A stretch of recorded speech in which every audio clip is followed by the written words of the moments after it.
Items that I use to make bread. I need a big bowl. This is a counter scraper. It's metal. This is a bowl scraper. It's plastic. This is handy. Just a rubber spatula that you like. There's a good spoon for scooping flour. This is a transfer board, which is this little. You can make them out of any sorts of thing. This is a piece of plywood with some baker's linen stapled to it, and then it's coated with flour. A little tub of flour to sprinkle around as needed. And over here is my couche, which is just baker's linen here that's coated with flour, so you can lay a loaf of bread there on it while it proofs, and then it's on top of just a plain old heating pad, and that's it.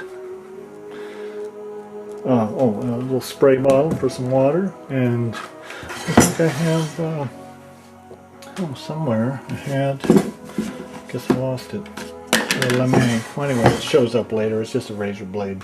It's held at a little bit of an angle. Okay, here we go.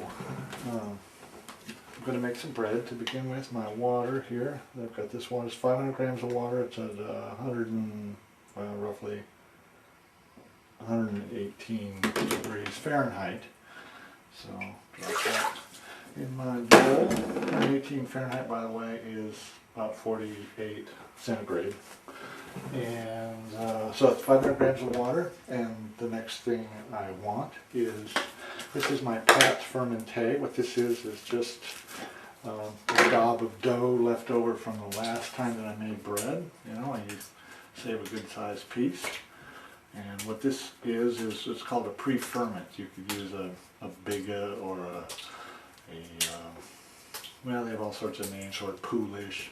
But the Pat fermenté, this particular style of pre-ferment, is that you just take some of your old dough. It even has salt in it. Take your old dough, take a good sized gob of it, put it in a container, stick it in the fridge, and leave it there for a day, a week, wherever it is, until you're going to make bread again. So that's in there. And then for my rising agent, my leavening, I need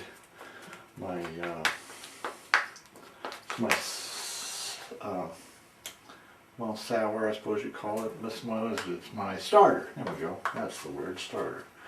So I used to be really careful about measuring on the starter, but anymore I don't care. And so I just leave a little bit, and I add some water to that and some flour, mix it up, and you've got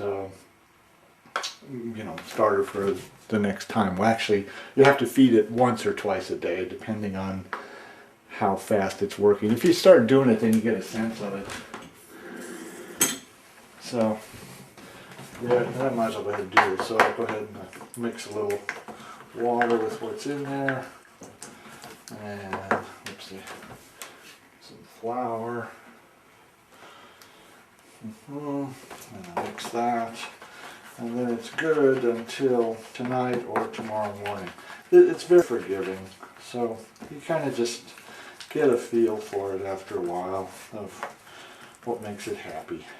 If it stays too long, what it tends to do is kind of liquefy, and then you can get into trouble, because if you get that liquefaction, I believe it's digesting the proteins. If you get that going on in your bread, then of course that's not good, because your bread dough then gets too liquid and the whole thing flattens out. It looks like a big cow pie when you cook it, and you don't want that.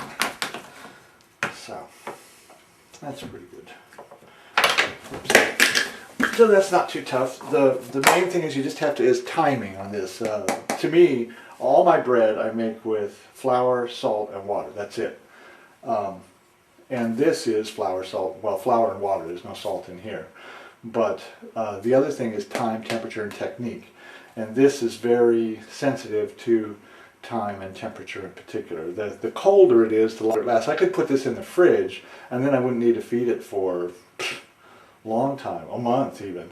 But when I took it out of the fridge, it would be sluggish, and I'd need to feed it for 2 or 3 days to kind of get it activated again. But I keep it at room temperature, and given that I keep it at room temperature, I feed it once or twice a day, depending on whether I remember and how it feels and so on. Okay, so we have in here 500 grams of water. This bowl has been preheated. I just filled it with hot water and let it sit around for a while and then dumped it out. So I got 500 grams of water. I have my pat fermenté, and I have my starter. So I'm just mixing around a little bit.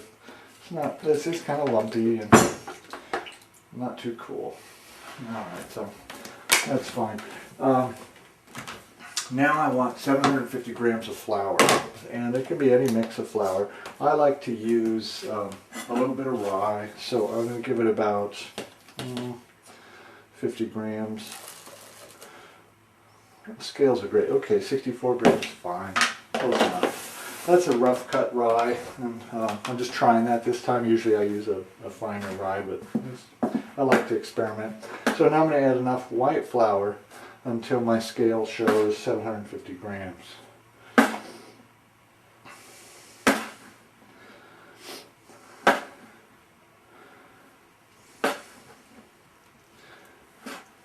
Getting close. 755. Doesn't have to be, perfect, but the more perfect, the more, the more careful you are about measuring, then the more you're able to duplicate your results. The less mysteries there are. So there's that. And the rye. Okay, water. Now we need salt. Salt, I do 2% of the flour weight. So the flour weight is 750 grams, 2% at 1% of 750 would be 7.5, 2% is 15. So I want 15 grams. I'm at 751 on my grams here, so I'm going up to 766. And again, there, 766, good. And if I do a little bit more, I wouldn't be upset about it. If there's another gram or two, it's not that big of a deal. I think you need plenty of salt for flavor, so I always do at least 2%. I used to do less, but I like it that way more. So that's that. Turn my scale up and out of the way. So I pre-mix the flour and the salt together a bit. I got my little mixer guy here, and let me bring this over.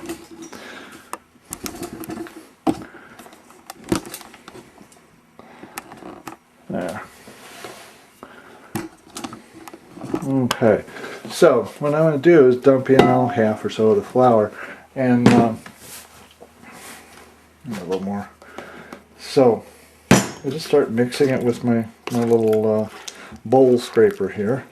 And you get it to a texture that will, it's not the bread texture yet, but it will start mixing those lumps together really well. So that's the first thing that I want to do, is get those lumps mixed in, so that, it's all mixed. That's sort of the point here. I still got, yeah. And just turn in the bowl and do my mixer. So that's pretty good. See, that's got all the pat fermenté and the starter and flour and everything all mixed together pretty well. So, and I like to keep my hand kind of clean, so I try to do this as less messy as possible.